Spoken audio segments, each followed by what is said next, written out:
సాకులు ఇస్తూ ఇలా ఇస్తే వస్తా, అలా చేస్తే వస్తా, నన్ను కూర్చోబెట్టాలి, నన్ను ర్యాగింగ్ చేయకూడదు, ఇట్లా ఉంది స్టైల్. నేను జనరల్గా అంటున్నాను. ఇంకొక పక్కనేమో కర్ణాటకలో మీ డీకే శివకుమార్ గారితో మీటింగ్ అంటున్నారు.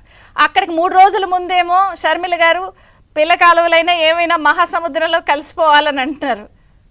కలవడమా, నిమజ్జనమా, లేకపోతే ఇదేంటి? ఇక్కడ మామూలుగా మన ఎన్నికల వరకు జగన్మోహన్ రెడ్డి అటు కాంగ్రెస్ తోనూ ఇటు ఎన్డీఏతోనూ ఫైట్ చేశాడు. కాబట్టి ఆ నేపథ్యంలో వచ్చేసి ఇప్పుడు లోక్సభ స్పీకర్ విషయంలో మామూలుగా అయితే కానీ ఆయన అబ్స్టైన్ కావాలి. అంటే ఏ పార్టీలను తటస్థంగా ఉండాలి మామూలుగా అయితే కనుక. ఎందుకంటే ఇక్కడ ఎన్డీఏతో ఫైట్ చేశాడు, కాంగ్రెస్ ఫైట్ చేశాడు. కాబట్టి అక్కడ ఇండియా ఉన్నాయి కాబట్టి తటస్థంగా ఉండాలా, అబ్స్టైన్ చేయాలా ఓటింగ్. కానీ ఆ పరిస్థితి లేదు ఆయన. ఎందుకంటే ఇప్పుడు ఎన్నికలు అయిపోయినాయి.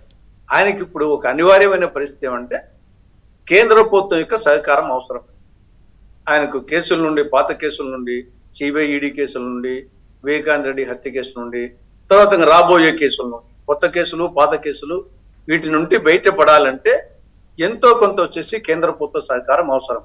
కేంద్రంలోది బీజేపీ నేతృత్వంలో ఎన్డీఏనా, అదే కాంగ్రెస్ నేతృత్వంలో ఇండియా ఉన్నా కానీ అదే పొజిషన్ మళ్ళా ఇండియాకు సపోర్ట్ చేసేవాడు. కాబట్టి అతనికి ఇప్పుడు అతని కేసుల నుండి బయట ఏదో విధంగా ఎవరికి ప్రొటెక్షన్ ఇస్తారని చెప్పేసి దానికోసం ప్రాకులాడాల్సిన సమయం ఇది అనివార్యం. కాబట్టి ఇంకా అంతకంటే మనం ఇంకా అతని నుండి ఏం ఆశించడం లేదు. మేము మొదటి నుండి మన ఎన్నికలప్పుడు చెప్పాము, ఆంధ్రప్రదేశ్ లో వరకు బీజేపీ అంటే కేసుల కోసం అటు ప్రాపకం అన్నా షర్మిల గారు అన్న స్టేట్మెంట్ ఏంటి? ఎప్పటికైనా ఎవరైనా సరే వచ్చి కలవాల్సిందే, పిల్లకాలం సముద్రంలో కలవాల్సిందంటే సముద్రం మీరా బీజేపీ? సముద్రం వచ్చేసి కాంగ్రెస్ కదా, బీజేపీ కూడా ఈవెన్ శ్యాంప్రసాద్ ముఖర్జీనే కాంగ్రెస్ నుంచి వచ్చినాడు. అంటే భవిష్యత్తులో మీతో విలీనం అవుతారా?